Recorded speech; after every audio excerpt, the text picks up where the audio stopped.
Si Mon Gualvez ng News 5 is on the line for a report on Pastor Kibuloy's two arraignments dun sa Pasig at sa QCRTC. Mon, kamusta nangyari kanina? Hi Mon, long time no see. Hi Ed, hi Ronald, hi Miss Sammy. Naghain ng not guilty plea in both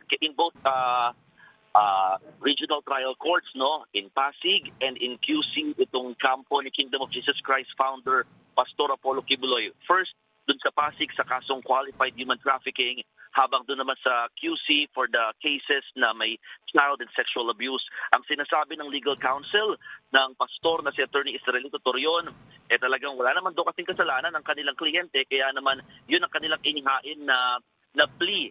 Sobrang bantay sarado ng mga pulis nang dumating sa korte yung 5 akusado at naghain din sila, no, kasabay ng kanilang pagharap sa korte, naghain din sila ng mga motion itong kampo ni Kibuloy na mailipat yung kustodiya niya sa Armed Forces of the Philippines. Yun yung una, because of the worry ng security reasons, no. Pangalawa, they're also appealing na mailipat na lamang sa Veterans Memorial Medical Center because of health concerns.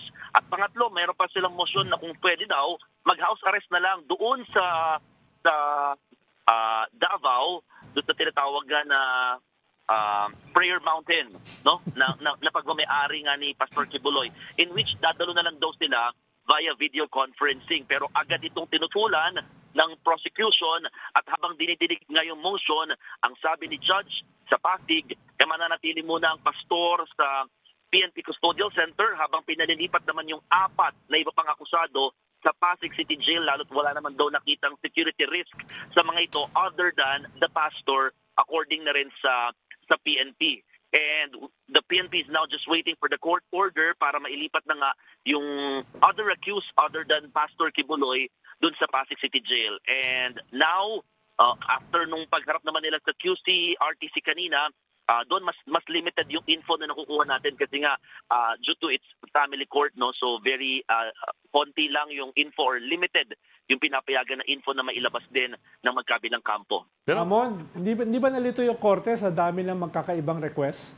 Isang request ay dalhin sa AFP, isang request ay hospital arrest, isang request ay house arrest, ibalik doon sa kung saan siya nahuli, no? Medyo parang nakakatawa yung mga request na 'yon.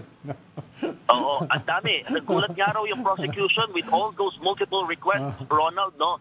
Kaya nga ang sinasabi nga talaga ng judge, talagang sige, we will hear all these motions, but for now, you need to stay dun sa PNP Custodial Center for Pastor Kibuloy, and then the 4 other accused needs to be transferred na dun sa Pasig City Jail, because wala naman nakikita silang security risk, no, other than the pastor. Yun yung sinasabi naman nila. Lahat ng motion na kaagad, tumutol na kaagad yung side naman ng prosecution laban sa mga inihahain nilang motion.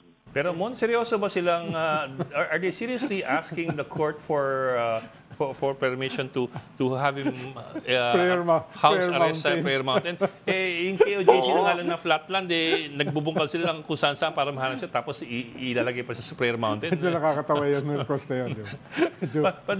Was that a serious or was it Go ahead. Yeah, ang sinasabi nga nila, well, they are serious because it's part of their motion, no, na final nila talaga kanina. And ang sinasabi talaga nila doon, it's because of health reasons. Una, health reasons dahil nga senior citizen na daw itong si pastor and other accused. At the same time, mas feel nila yung security on that area. That's why yun yung kanilang fina-file na motion na it's better to stay there rather than to stay in the PNP Custodial Center. Saka sariwa yung hangin dun sa Prayer Mountain. Not unless underground siya. I just don't know, underground. Siguro kung abogado ka, you have to exhaust all the legal options for your client. Exactly, Ami. Pero Mon, kumusta yung 4 ba na nadala na nga sa regular jail? I'm sorry? Yung 4 na KOJC members. Hindi pa. Nandun na sila sa regular jail, hindi pa? Hindi pa. Oo, hindi pa. Still, they are now they are still in PNP Custodial Center at naghihintay lamang ng mismong utos or yung mismong papel, no, na matanggap ng PNP para nga maibiyahe na kaagad. Nang matanong natin yung kampo ng complainant, no, itong si alias Amanda, dito nga sa pinagmulan nitong kaso na to. They are saying na dapat talaga wag matuloy yung paglipat sa AFP or sa Prayer Mountain or ma-hospital arrest because they want that all the accused must face yung same na situation ng mga ordinary, mga accused, na mapupunta sila sa TV jail, kasama ng mga ibang mga prisoners. Although yun nga, ibang case lang daw kasi yung kay Pastor Kibuloy na may security risk. Yun naman yung sinasabi naman daw nila. Pero hindi na napatunayan doon sa other 4 accused. Ami. Mon, kasi tatlo kasi yung mahalagang konsiderasyon dyan sa mga request na yan. No? Una ay flight risk ba siya o hindi? Pugante nga Ibig sabihin flight risk. Hindi siya lilipad. Ikalawa, baka maghuhukay. Ikalawa ay dahil ito ay non-bailable case, yung ebidensya ba laban sa kanya ay malakas. At ikatlo, ito mas political. Dahil siya ay isang makapangyarihang tao, hindi maganda yung image na siya ay magbe-bend backward yung korte para sa kanya. Dahil makapangyarihan siya, yung ibang mga ordinaryong tao hindi pwede mag-avail ng ganitong klaseng options. No? So, yun yung mga tatlong consideration na haharapin ng korte. Ramon, kumusta naman yung I'm sure merong mga KOJC members kanina na dumating.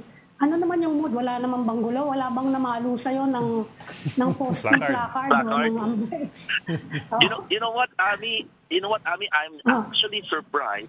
A while ago, here in Pasig City Regional Trial Court, wala kami nakitang supporters, no? Outside the Hall of Justice, wala. May mga nakikita kami nagtitake ng videos, pictures, but those are just parang mga miron, no? Onlookers lamang sila in the area, and not specifically saying that they are supporting Pastor Kibuloy or they are members of KOJC. So in terms of showing some placards, showing some support and sympathy to the pastor when he faced the court, wala kami nakita. Not except dun sa media arm ng KOJC. Yun na. Amon, kasi may statement siya May statement from Kibuloy na to the KOJC. Diba tataglang. Akala ko merong mga tao. He mentioned that. Wala. We just asked him any message for your supporters and he is very, very napakaikli na sinabi niya, no? Yun lang, tataglang. Nung kumustahin nga siya ng media, he said, okay, maayo. Okay naman pala, ba't siya magpapalipat? Just asking. At saka Mon, lumabas mo ba yung narrative ni Atty. Torion? Napag-usapan pa rin ba dyan yung nahuli si Kibuloy sa North Cotabato at ipinasok lang sa KOJC compound? No? Paano? Baka maging vulnerable siya ron kung ulit-ulitin na yan. Delikado rin siya dyan. Exactly. You know what? After the arraignment and the supposed pre-trial a while ago, naging mailap siya sa media. As in, hinahabol namin siya, talagang asking him to give a statement, and he refused, no? He just said, not guilty plea ang hinain ng kliyente ko at naniniwala ko wala siyang kasalanan. And that's it. At padaanin niyo na ako. Yun lang. Sobrang mahirap siya sa media in Pasig. But in QC, he just mentioned that yun nga, nag-hire na din sila ng not guilty plea and no more other narratives he mentioned. Okay. Mon, di ba earlier yung QC-RTC naglalabas ng commitment order for Kibuloy dun sa QC jail sa New QC jail yun. Pero yun nga, na-hold yun dahil may hindi pagkakaintindihan dun sa Pasig RTC. So finally, na-rule out na ba ang paglipat sa QC jail or itong sa custodial center temporary pa lang ba o ano o pag-uusapan pa yan? Actually, we will just need to confirm it with DOJ or with the PNP-CIDG who handles the security or who handles these accused people, no? Kasi sila yung nakipag-usap din sa DOJ. Dahil nga una, may conflict sa schedule, no? May conflict dun sa arraignment schedule no una kasi para yung oras dapat yan, 8 o'clock or 8:30 na umaga dapat, no? And then, pangalawa, ito kasing sa Pasig RTC, non-bailable case ito. Yeah. Itong sa qualified human trafficking. Kaya naman, I just don't know what's the argument, pero mukhang na-explain ng PNP-CIDG through the help of DOJ or with the help of DOJ sa Pasig RTC at sa QC RTC yung pinaka-senaryo na mukhang marurule out yung sa QC at mananaig itong Pasig RTC. But then, we just need to have that certain confirmation, Ed. Okay. So, for the moment, at least malamang talagang tenga siya sa custodial center. Ngayon, balik muna silang lahat sa PNP Custodial Center. Ami, may balita ba kayo doon sa sinabi ni Secretary Remulla na magsisimula na yung proseso ng extradition? What does that mean? Wala pa. Wala pa. Nag-aabang tayo ng mga follow-up dyan. Ano? Hindi naghihintay pa tayo. We're waiting for word. Although, mamaya, bagay natin yung DOJ Undersecretary. We can ask him kung matuloy. Anyway, Mon, ano pa ang balita dyan? Anything else that you can add?